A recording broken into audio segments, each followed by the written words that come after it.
People say that predicting your income in real estate is impossible. I'm here to tell you otherwise.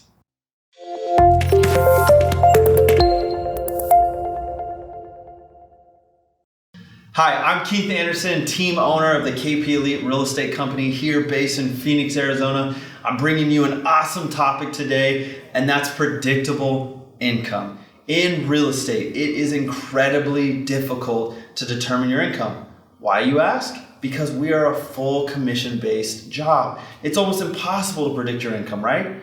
Not necessarily. I have some strategies for you today that you can actually strategically predict and game plan your income based on the goals that you have set each and every year. So what does that mean? We need to set goals first and establish a baseline, and then we will be able to predict your exact efforts needed to predict the income that you're gonna make this year. Vice versa, if you're taking actionable items, maybe you're not doing enough to equal the income that you want. This topic will teach you if you're doing enough and if you need to do more to actually hit the goals that you have set up. So one of the crazy things about real estate that everybody knows, it's a roller coaster of events. We like to call it the roller coaster effect. Our income is all over the place. You'll have one month where you have 5 or 6 closings. Next month you'll have 1. Then the next month you'll have 4 again, you'll pick it up, and then the next month you'll have 0. This is incredibly difficult to live in an atmosphere where every check matters, right? You don't have any stability. What we're gonna do today is talk about how to stabilize that income threshold so that you can see consistent work effort and you can see that your results are paying off every single week. So what I'd like to talk to you about is also instant gratification. In real estate, things don't happen right away. You can't just do one thing, receive the check tomorrow. That's what makes it so difficult to predict. Let me give you an example. One, working out. Everybody has to go through that same exact struggle. You know, if you're sitting at a little overweight, you're not feeling the good as you would probably want to, you can't just go to the gym the next day, absolutely crush an amazing chest workout, feel the swole, feel the pump, wake up the next morning and lose 25 pounds.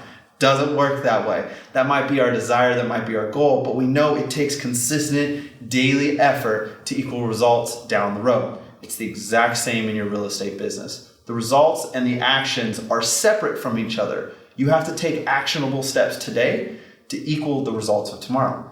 The question is, are you taking enough actionable steps today to equal the results you want tomorrow? So we're going to take you through that exact same process. I'm going to give you a formula that's perfect that you can then take and add to your goals to see what you need to do on a daily basis in order to equal your results.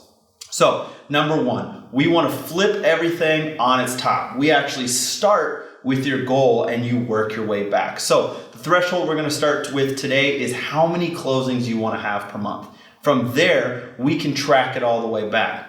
In our example, we're going to use the number 24. 24 transactions in 1 year, which breaks down to 2 transactions per month.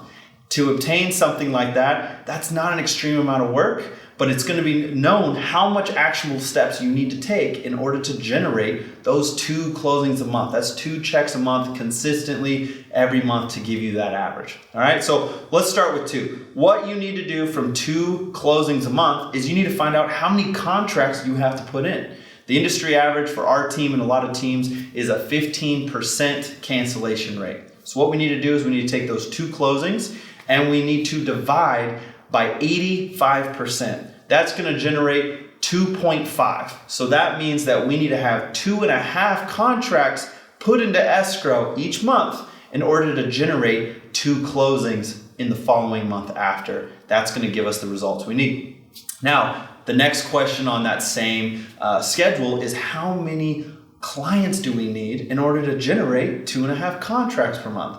Same ratio standards, we look at it is we have a 25% fallout of clients that you've signed to actually written offers going out and being accepted into escrow. So what that means is you take that 2.5 number you got from the previous one and you need to divide that by 0.75 or 75%. That's going to generate the number 3, which means that we need to generate 3 clients a month. We need to sign 3 new clients. We need to put 3 new clients in the cart each month. That equals 2.5 contracts, which then inadvertently equals 2 closings a month. So from there, How do you get the clients? How do you get 3 new signed clients every single month? What are those actionable items? Well, I'm here to tell you that appointments held equals clients signed. So how many do we need? Well, the industry average is 0.33% cancellation rate from an appointment held to an accepted new client in your car working, showing houses, or a listing appointment accepted. So what that means is that you need to take that 3 number we did, which is the amount of clients you need to sign, and you need to divide that by 66%. That's going to give you the amount of appointments you need to hold, which is roughly 5. So that means you need to hold 5 appointments, to sign 3 clients, to have 2.5 contracts, which will equal that 2 closing mark that you want. Now, we all know that no one's perfect. People have cancellations. Things come up. So how many appointments do you need to set in order to hold 5 appointments?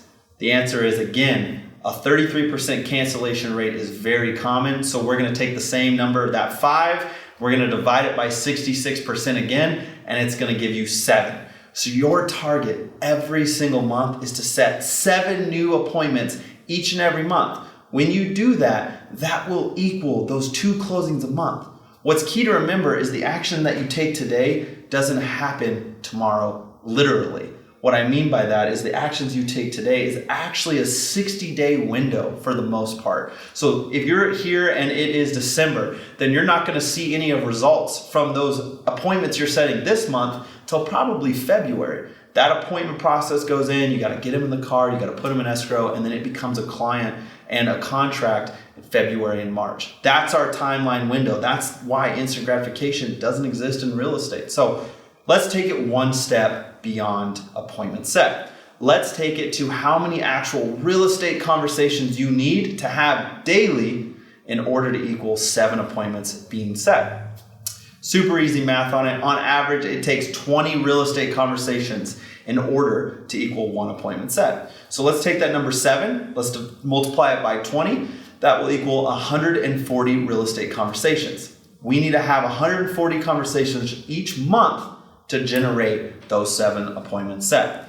Let's take that number finally and divide it by 20. That's the amount of working days on average in any given month, which is going to bring you back down to 7. So in this perfect situation, with no outside factors of any kind, you're going to need to have 7 real estate conversations a day. Somebody different each time than you spoke to yesterday, and you're going to be able to naturally fall into asking for that appointment and generating those 7 appointments held that you need.